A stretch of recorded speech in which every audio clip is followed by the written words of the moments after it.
আসসালামু আলাইকুম রাহমাতুল্লাহ। আজকে আমরা বিজ্ঞানী রাদারফোর্ডের পরমাণু মডেল ও তার সীমাবদ্ধতা নিয়ে আলোচনা করব। তো এটি এসএসসি রসায়ন বিজ্ঞানের ৩য় অধ্যায় পদার্থের গঠন এই চ্যাপ্টারের অত্যন্ত গুরুত্বপূর্ণ একটি টপিকস। ১৯১১ খ্রিস্টাব্দে বিজ্ঞানী রাদারফোর্ড পরমাণুর গঠন সম্পর্কিত কিছু কথাবার্তা বলেন। যেটি অ্যাকচুয়ালি রাদারফোর্ডের পরমাণু মডেল নামে পরিচিত।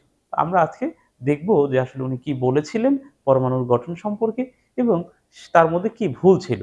তো চলো দেখা যাক। তো উনি আ পরমাণুর এই গঠন সম্পর্কে কথাবার্তাগুলো বলার আগে একটা পরীক্ষা করেছিলেন।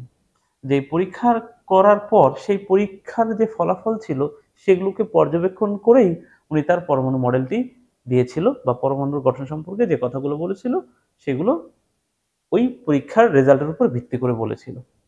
পরীক্ষাটা কি করেছিল? উনি একটা গোল্ড প্লেটের উপরে, হ্যাঁ? বা একটা স্বর্ণ পাতের উপরে বা স্বর্ণের পাতের উপরে। ধরো এরকম একটা মনে করো এরকম একটা স্বর্ণের পাত ছিল এটা, হ্যাঁ? বা গোল্ড ফয়েল, ওকে? গোল্ড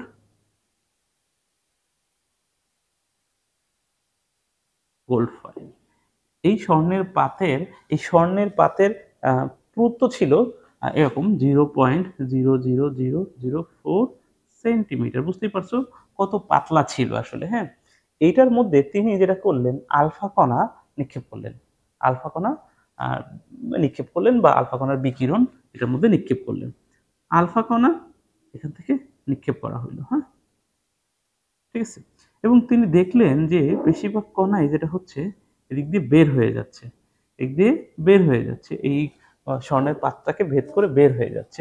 কিছু আলফা কণা যখন এইদিকে দেয়া হয় তখন এগুলো একটু যেটা হচ্ছে এরকম একটু ছড়ায়া যাচ্ছে। ঠিক আছে? যখন আমাদের মাঝামাঝি দিক দিয়ে আসে তখন এগুলো একটু ছড়ায়া যাচ্ছে। ওকে? এরপরে একেবারে ও একদম মাঝখান দিয়ে কিছু কণা আসে এমন যে সেগুলো আবার পিছনের দিকে ব্যাক করে চলে আসে। উনি এই জিনিসটা আরকি উনি পরীক্ষা করলেন। এইটাকে আলফা কণা বিচ্ছুরণ পরীক্ষাও বলা হয় বা গোল্ড ফয়েল এক্সপেরিমেন্টও বলা হয়। ঠিক আছে? কারণ আমরা এই যে গোল্ড ফয়েল বা স্বর্ণপাতের উপরে এই আলফা কণা নিক্ষেপ করা হয়েছে সেজন্য। তো এইটাকে আমরা একটু অন্যভাবে দেখি যে উনি আসলে যে পরীক্ষাটা করছে এটাকে আমরা একটু দিয়ে এটা গোল্ড, ওকে? তো এই যে গোল্ডের যে প্লেটটা এটা ধরো আমরা যদি একটা গোল্ডের ছোট পরমাণু নিয়ে চিন্তা করি, হ্যাঁ? গোল্ডের একটা পরমাণু নিয়ে যদি চিন্তা করি, ওকে?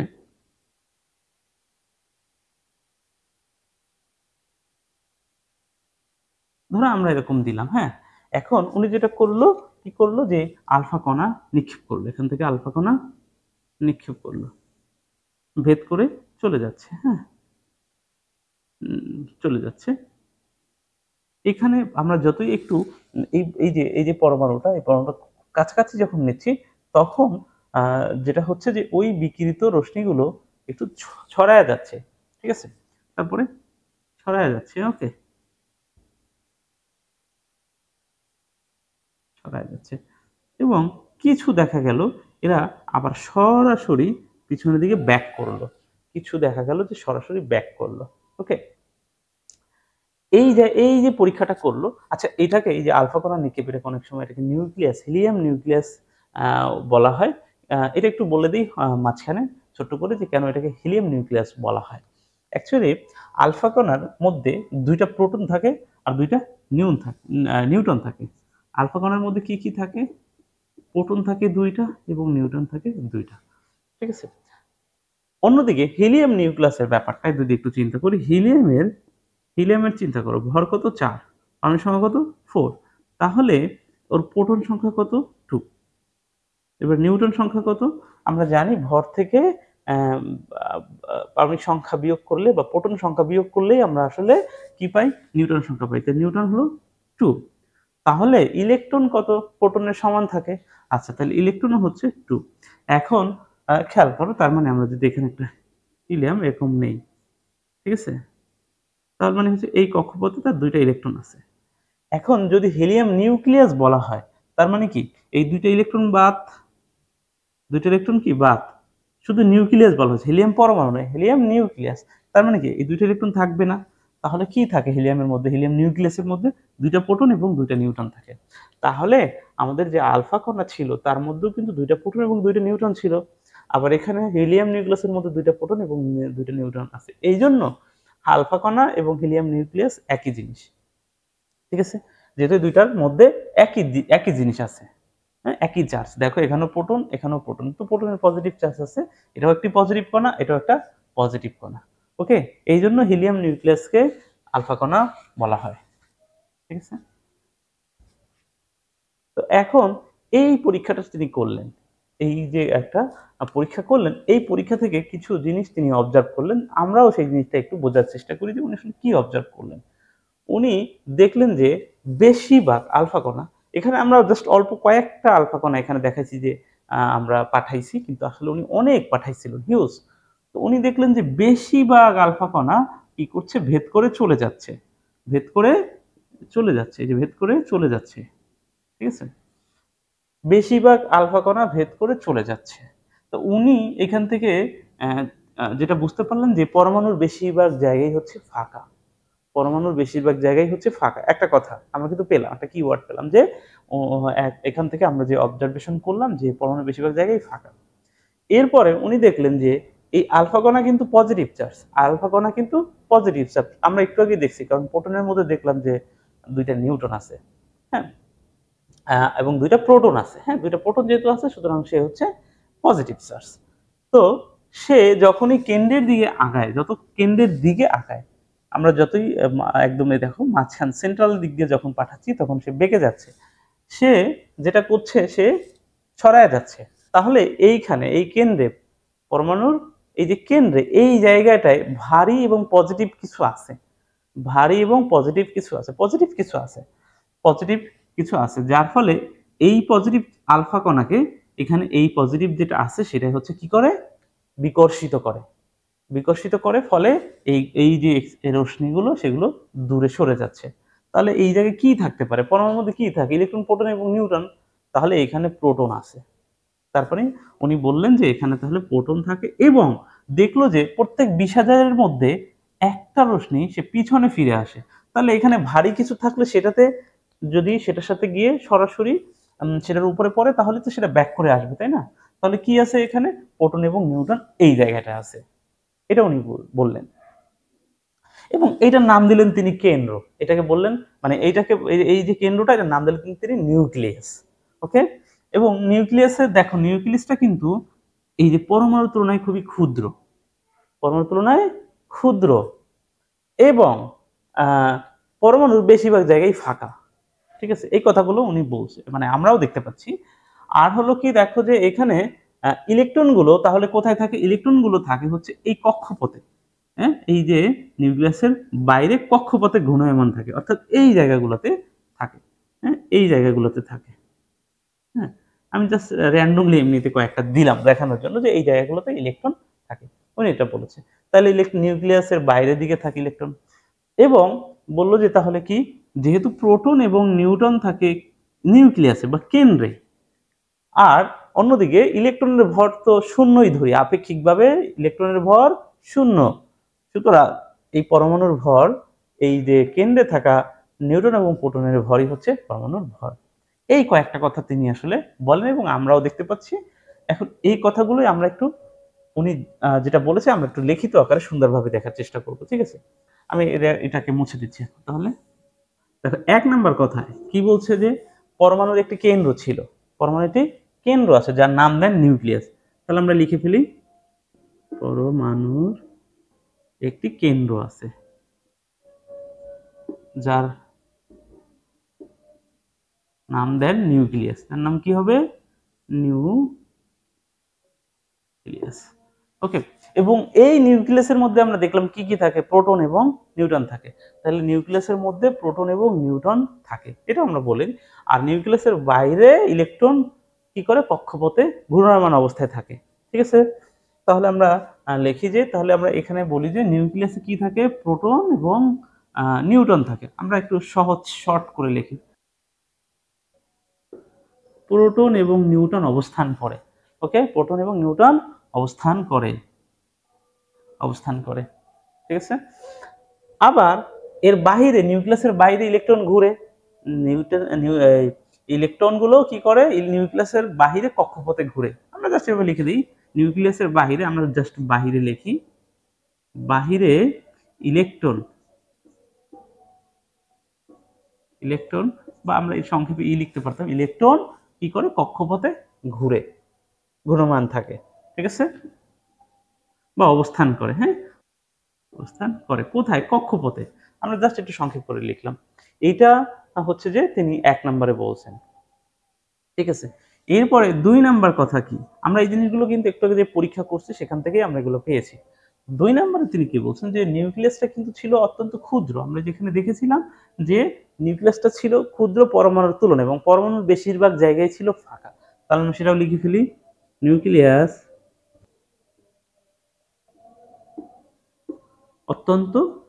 অত্যন্ত ক্ষুদ্র এবং পরমাণুর বেশিরভাগ জায়গায় ফাঁকা।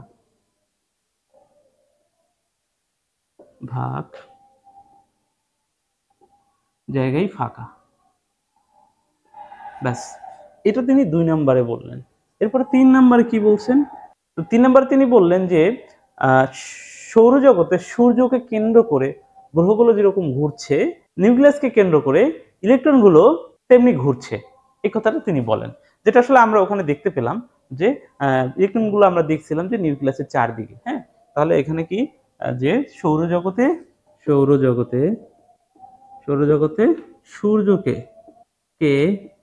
কেন্দ্র করে গ্রহগুলো যেরকম ঘোরে, গ্রহগুলো যেমন ঘুরছে তেমনি ইলেকট্রনগুলো নিউক্লিয়াসকে কেন্দ্র করে ঘুরছে। হ্যাঁ, ইলেকট্রনগুলো আমি এভাবে লিখলাম, গুলো নিউক্লিয়াসকে কেন্দ্র করে ঘুরছে। হ্যাঁ, নিউক্লিয়াসকে কেন্দ্র করে ঘুরছে। ব্যাস, এটা ছিল ৩ নাম্বার। এরপরে তিনি ৪ নাম্বার যে কথাটা বলল, ৪ নাম্বার কথাটা, তো ৪ নাম্বারে তিনি বলেছেন যে ধনাত্মক চার্জযুক্ত নিউক্লিয়াসের প্রতি ঋণাত্মক চার্জযুক্ত ইলেকট্রনের এক ধরনের আকর্ষণ বল অনুভব করে।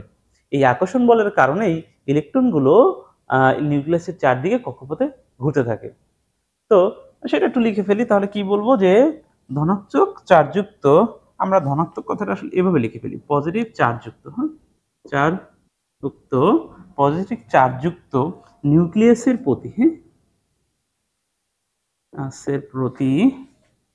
প্রতি ঋণাত্মক চার্জযুক্ত ইলেকট্রনের, আচ্ছা, ধনাত্মক চার্জযুক্ত নিউক্লিয়াসের প্রতি ঋণাত্মক চার্জযুক্ত ইলেকট্রনের এক প্রকারের, আচ্ছা, ইলেকট্রন এক প্রকারের আকর্ষণ বল অনুভব করে। হ্যাঁ, আকর্ষণ বল, অ্যাকচুয়ালি এই বলটাকে স্থূল বৈদ্যুতিক আকর্ষণ বল বলা হয়। আচ্ছা, দেখা যাচ্ছে ওই দিক দিয়ে, ঠিক আছে, ঠিক আছে। তো এটাকে এক প্রকারের আকর্ষণ বল অনুভব করে।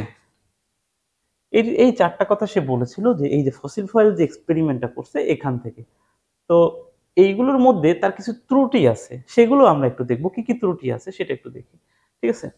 তো আমরা এটা একটু মুছে দেই, তারপরে আমরা দেখি যে কি ত্রুটিগুলো তার ছিল বা সীমাবদ্ধতা কি ছিল, অর্থাৎ এর মধ্যে কিছু ভুল ছিল, সেই জিনিসগুলো আমরা দেখব। ১ নম্বরে তিনি বলেছিলেন যে ইলেকট্রনগুলো কক্ষপথে ঘুরে, নিউক্লিয়াসকে কেন্দ্র করে তিনি বলেছিলেন, কিন্তু নিউক্লিয়াসকে কেন্দ্র করে ইলেকট্রনগুলো তার কক্ষপথে ঘুরে, কিন্তু সেই কক্ষপথের কোনো আকার আকৃতির ধারণা দেননি, ঠিক আছে। কক্ষপথের কোনো আকার বা আকৃতির ধারণা দেয়া হয়নি। এই যে ইলেকট্রনগুলো কক্ষপথে ঘুরছে সেগুলো কি, সেই কক্ষপথগুলো কি বৃত্তাকার হবে নাকি উপবৃত্তাকার হবে, কিরকম হবে সেই বিষয়ে কিছুই বলা হয়নি। তাহলে এখানে সেটা ছিল তার একটা লিমিটেশন। ওকে, তাহলে এটা ছিল ১ নম্বরে। এখানে কি ছিল যে আকার আকৃতি বা ব্যাসার্ধ, আমরা যে কক্ষপথগুলো হবে তাতে একটা ব্যাসার্ধ আছে।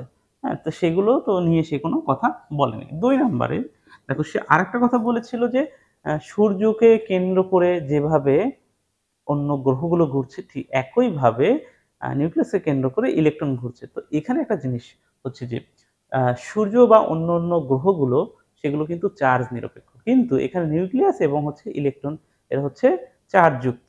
তাহলে চার্জ নিরপেক্ষ সৌরজগৎ ও গ্রহের সাথে চার্জযুক্ত তোমার নিউক্লিয়াস এবং ইলেকট্রনের কিন্তু তুলনা হয় না। তাহলে আমরা এখানে লিখি, হ্যাঁ, চার্জ যুক্ত, দাঁড়াও, চার্জ চার্জ নিরপেক্ষ, মানে চার্জ নাই, হ্যাঁ, চার্জ নিরপেক্ষ, নিরপেক্ষ চার্জ নিরপেক্ষ সূর্য ও গ্রহগুলোর সাথে গ্রহের গ্রহের সাথে চার্জযুক্ত নিউক্লিয়াস চার্জযুক্ত ও ইলেকট্রনের তুলনা হয় না, ও ইলেকট্রনের তুলনা হয় না। এটা ছিল আরেকটা প্রবলেম বা লিমিটেশন, যে যেহেতু ওখানে সূর্য এবং গ্রহগুলোর কোনো চার্জ নাই, কিন্তু এখানে আমাদের ইলেকট্রন এবং নিউক্লিয়াস দুইটাতেই কিন্তু চার্জ ছিল। তো এই দুইটার তুলনাও এখানে এটা একটা লিমিটেশন ছিল। 3 নম্বরে কি সমস্যা ছিল? 3 নম্বরে আসলে যেটা প্রবলেম ছিল সেটা হচ্ছে যে রাদারফোর্ড যে পরমাণু মডেলটা দিয়েছিল, তিনি যে বলেছিল যে ইলেকট্রন পরমাণুর কক্ষপথে নিউক্লিয়াসের চারপাশে ঘুরবে। তো এখানে সে একের অধিক যে ইলেকট্রন আছে তারা কিভাবে ঘুরবে সে বিষয়ে কোনো স্পষ্ট ধারণা তিনি দেননি। তাহলে একের অধিক ইলেকট্রন বিশিষ্ট পরমাণুর কক্ষপথে ইলেকট্রন কিভাবে ঘুরবে সে বিষয়ে কোনো ধারণা দেয়া হয়নি। ইলেকট্রন কিভাবে ঘুরবে সে বিষয়ে কোনো ধারণা দেয়া হয়নি। এটা ছিল 3 নাম্বারটা। এরপর 4 নাম্বারটা দেখি। 4 নাম্বারটাতে কি ছিল? 4 নাম্বারটাতে বলছিল, দেখো এখানে বলছে ইলেকট্রন কক্ষপথের ঘুরে নিউক্লিয়াসকে কেন্দ্র করে। এখন একটা খেয়াল করো, ইলেকট্রন এটা কিন্তু একটা চার্জ আছে, নেগেটিভ চার্জ। তো কোনো বস্তু যদি চার্জ থাকে এবং সেটা যদি কৌণিক পথে সে তার ত্বরণ থাকে, মানে সে গতিশীল থাকে, তাহলে সে ক্রমাগত শক্তি বিকিরণ করবে এবং সে আস্তে আস্তে শক্তি হারাবে। আর যখন সে শক্তি হারাবে সে আস্তে আস্তে একটা সময় কেন্দ্রের দিকে আসবে, হ্যাঁ, যেটা ম্যাক্সওয়েল বলেছিলেন আসলে। যেমন ধরো এই পথে একটা বস্তু ঘুরছে, এখন সে যদি শক্তি হারায় সে আস্তে আস্তে আস্তে আস্তে আস্তে আস্তে আস্তে আস্তে একটা সময় এই কেন্দ্রে চলে আসবে। তাহলে ইলেকট্রন যদি নিউক্লিয়াসে চলে আসে তাহলে সে পরমাণুর অস্তিত্ব থাকে না। তাহলে এইটা একটা প্রবলেম, এই বিষয়েও সে কোনো সুস্পষ্ট ধারণা দেননি। ঠিক আছে, তাহলে আমরা এটা এভাবে লিখি যে ইলেকট্রন যেহেতু একটি কৌণিক বৃত্তাকার পথে ঘুরছে, হ্যাঁ, বৃত্তাকার পথে ঘুরছে বা আবর্তন করছে, হ্যাঁ, তাহলে কি হবে? ম্যাক্সওয়েলের তথ্য অনুসারে সে ক্রমাগত শক্তি হারাবে, হ্যাঁ, ম্যাক্সওয়েলের তথ্য অনুসারে